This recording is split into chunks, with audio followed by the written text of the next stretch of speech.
कहते हैं हर सफर की एक कहानी होती है जिसे हम अक्सर लोगों को सुनाते हैं, लेकिन कुछ सफर ऐसा भी होता है जो हमारी जिंदगी का आखिरी सफर बन जाता है, जिसकी कहानियां लोग सुनाया करते हैं।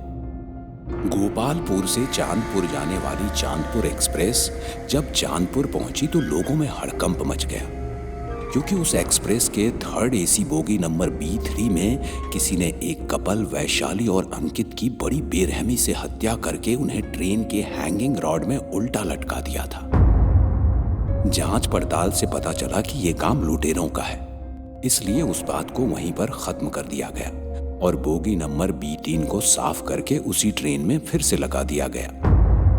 इधर काफी समय से चांदपुर एक्सप्रेस में अपनी टिकट कंफर्म होने का इंतजार कर रहे 3 दोस्त अजय, यश और मान की टिकट कंफर्म हो गई और उन्हें third AC bogie number B3 में बर्थ नंबर 28, 29 और 30 मिला। तीनों अपना सामान लेकर रात 10 बजे चांदपुर स्टेशन पहुंचे और ट्रेन का इंतजार करने लगे। करीब रात 11 बजे ट्रेन स्टेशन का सन्नाटा चीरती हुई प्लेटफॉर्म पर आकर रुकी। तीनों ट्रेन में चढ़े तो पूरी बोगी में उन तीनों के अलावा सिर्फ एक कपल बैठा था। तीनों ने एक दूसरे से थोड़ी बहुत बातें की और अपने अपने बर्थ पर सो गए। रात 12 बजे के आसपास यश अपने बर्थ से उठा और वॉशरूम गया तो टॉयलेट करते वक्त उसने एक दस्तक सुनी। ये दस्तक सुन के उसने चारों तरफ देखा तो उसे अपनी आंखों पर यकीन ही नहीं हुआ, क्योंकि ये दस्तक चलती हुई ट्रेन के बाहर से वॉशरूम की खिड़की पर 2 हाथ कर रहे थे और फिर देखते ही देखते वो हाथ एक झटके में खिड़की फोड़कर अंदर घुसे और यश की ओर बढ़ने लगे। ये देख वो जैसे ही बाहर भागा तो किसी ने उसकी पीठ में अपना हाथ घुसाकर उसकी रीढ़ की हड्डियों को पकड़कर उसे जमीन पर जोर से पटक दिया। उसके जमीन पर गिरते ही टॉयलेट से बहुत सारे कॉकरोचेस निकलकर उसके शरीर में घुस गए और उसका शरीर किसी सड़ी हुई चीज की तरह गलने लगा और गल कर जमीन पर गिरने लगा। और फिर उसके गिरते हुए शरीर का मांस का टुकड़ा अपने आप सरक कर एक जगह जमा होने लगा और उस मांस ने एक इंसान का रूप ले लिया। ये देख वो जोर से चीखने लगा तो यश की चीख सुनकर अजय और मान दौड़े दौड़े वॉशरूम की ओर गए तो वहां कोई नहीं था। इसलिए मान और अजय वापस अपने बर्थ की ओर जाने को हुए तो अचानक मान के ऊपर एक पानी की बूंद जैसा कुछ गिरा। उसने हाथ लगाकर देखा तो वो खून था। ये देख उसने जैसे ही ऊपर देखा तो वो जोर से चीखने लगा, क्योंकि ट्रेन के छत पर कई सारे हाथों ने यश को जकड़ रखा था और मान के चीखते ही उन हाथों ने यश के शरीर के सारे अंगों को अपनी अपनी ओर खींचते हुए अलग करके उखाड़ कर फेंक दिया। यश को मरा देखकर मान इतनी जोर से चीखा कि सोए हुए अजय और यश और पास ही के बर्थ पे बैठा वो कपल भी नींद से जाग गया और सभी के सब मान को जगाने लगे। यश के साथ अभी तक जो कुछ भी हुआ वो मान का महज एक सपना था, पर क्या ये सपना सच होगा या इससे भी कुछ भयानक? मान ने अपना सपना अजय और यश को बताया तो यश ने मान से कहा, साले तू सपने में भी मुझे ही मार। ये कहकर तीनों दोस्त थोड़ा मस्ती मजाक करने लगे। तभी अजय ने कहा, मैं आता हूं थोड़ा फ्रेश होकर।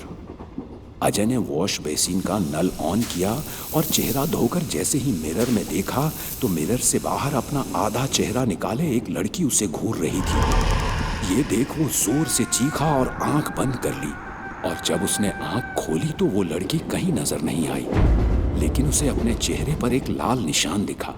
उसने गौर से देखा तो उसके नजरों के सामने वो निशान बढ़ने लगा और बढ़ते बढ़ते उस निशान ने उसका आधा चेहरा अपनी गिरफ्त में ले लिया और फिर वो निशान धीरे धीरे फटने लगा। वो जोर से चीखने लगा और दर्द से तड़पते तड़पते जमीन पर गिर पड़ा तो उसने देखा कि ट्रेन की छत पर एक काले रंग का कोई अजीब सा इंसान जानवर की तरह रेंग रहा है और उस रेंगते हुए इंसान ने अपनी जबान गिरगिट की जबान की तरह अजय की ओर बढ़ाई और उसे अपनी जबान से जकड़कर ऊपर खींच लिया और अपनी जबान से उसका बहता हुआ खून चाटने लगा। और फिर उसने अजय का हाथ पकड़ा और सीधा अपने हाथों से काट के खाने लगा। अजय दर्द में चीखने लगा और चीखते चीखते छटपटाते हुए अपने आप को उस जबान से छुड़ाने की कोशिश करने लगा।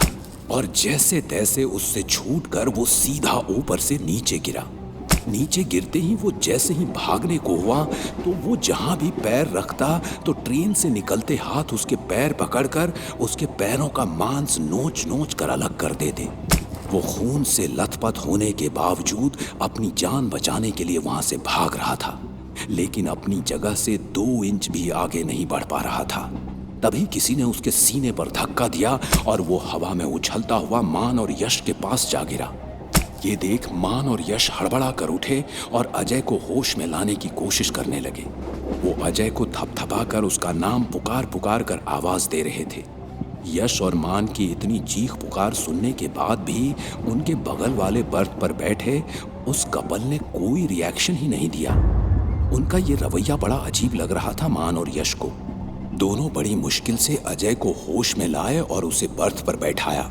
अजय घबराता हुआ रोते रोते पूरी बात बताने की कोशिश कर रहा था कि तभी बर्थ पर बैठे मान का पैर पकड़कर किसी ने उसे जमीन पर पटक दिया और उसके जमीन पर गिरते ही एक कटा हुआ खून से लथपथ हाथ उसके पैर को पकड़कर धीरे धीरे रेंगता हुआ उसके चेहरे की तरफ बढ़ा और फिर उस कटे हुए हाथ से कई सारी उंगलियां निकलकर उसके चेहरे को नोचने लगी। वो दर्द से चीखने लगा। वो उंगलियां किसी पेड़ की जड़ों की तरह बढ़ने लगी और बढ़ते बढ़ते उसने यश और अजय को भी अपनी गिरफ्त में ले लिया। तीनों की चीख सुनकर उस कपल ने अपने जेब से चाकू निकाला और उस हाथ को गुस्से से काट काट कर छोटे छोटे टुकड़े करके फेंक दिया। तीनों ने मदद के लिए उस कपल को शुक्रिया कहा तो उस बातचीत में उस कपल ने अपना नाम प्रिया और आरव बताया। इससे पहले कि पांचों चैन की सांस लेते कि तभी उनके साथ खड़ा यश जोर जोर से चीखता हुआ इधर उधर टकराकर जमीन पर गिर पड़ा और फिर उसका शरीर अपने आप फटने लगा। उसके शरीर से कई सारे हाथ निकलकर उसे खींचते हुए ट्रेन से एक कोने से दूसरे कोने में ले गए और फिर ट्रेन के फ्लोर को चीर कर एक लड़की बाहर आई और मुंह के बल पड़े यश के पीठ को अपने नाखूनों से नोचने लगी और फिर बड़ी बेरहमी से उसकी पीठ से उसकी रीढ़ की हड्डियां खींचकर बाहर निकाली। उसके बाद उसे उठाकर ट्रेन की हैंगिंग रॉड पर लटका दिया।